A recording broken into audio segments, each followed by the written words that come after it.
Welcome to my venue. അപ്പൊ ഇന്ന് കോട്ടണിൽ തന്നെയുള്ള ഒരു കുർത്തിയായിട്ട് കാണിക്കുന്നത്. ഈ പാറ്റേൺ നമ്മൾ മുമ്പ് ചെയ്തിട്ടുണ്ട്, മംഗളഗിരി കോട്ടൺ. ഇതുപോലെ നല്ല എന്താ പറയുക, നല്ല തിക്നെസ് ഉള്ള വാഷ് ചെയ്യുമ്പോൾ ഒന്നുകൂടി നല്ല സോഫ്റ്റ് ആവുന്ന ഒരു ഇതാണ് കേട്ടോ. ഇതുപോലെ അതിന്റെ ഈ ഒരു ടെമ്പിൾ ഡിസൈൻ കണ്ട് എൻ്റെ എൻഡിൽ ഒരു ലൈറ്റ് ഗ്രീൻ കളറിൽ, പാരറ്റ് ഗ്രീൻ കളറിൽ ഒരു ബോർഡർ ഉണ്ട്. യോക്ക് നമ്മളൊരു അജ്രക്കിന്റെ പാച്ചാണ് ഇതിന് കൊടുത്തേക്കുന്നത്. ജസ്റ്റ് യോക്കിലേക്ക് കൊടുക്കുന്നേ ഉള്ളൂ. എൻഡിൽ ഇതേപോലെ തന്നെ ആ ഒരു ഡിസൈൻ വരുന്നുണ്ട്. വിത്തൗട്ട് ലൈനിങ് ആ ചെയ്തേക്കുന്നത്.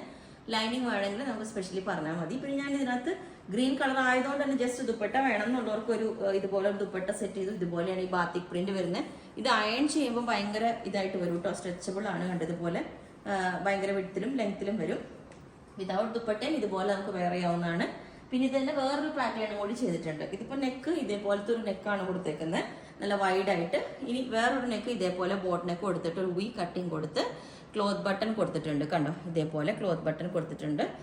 ഇതൊരു പാറ്റേൺ. പിന്നെ ഈ ഒരു പാറ്റേൺ ഇതേപോലെ ഉണ്ടാവും കേട്ടോ. ഞാൻ ഇതിനകത്ത് നേരത്തെ നമ്മൾ ബാത്തിക് പ്രിന്റ് വരുന്ന ദുപ്പട്ട പെയർ, ഇത് പ്ലെയിൻ ആയിട്ടുള്ള ഒരു ജോർജറ്റ് ഇതിനകത്ത് സെറ്റ് ചെയ്തിട്ടുണ്ട്. അപ്പൊ ഇതിന്റെ നെക്ക് ഇതേപോലെ ഉണ്ടാവും ഈ ഒരു പാറ്റേൺ.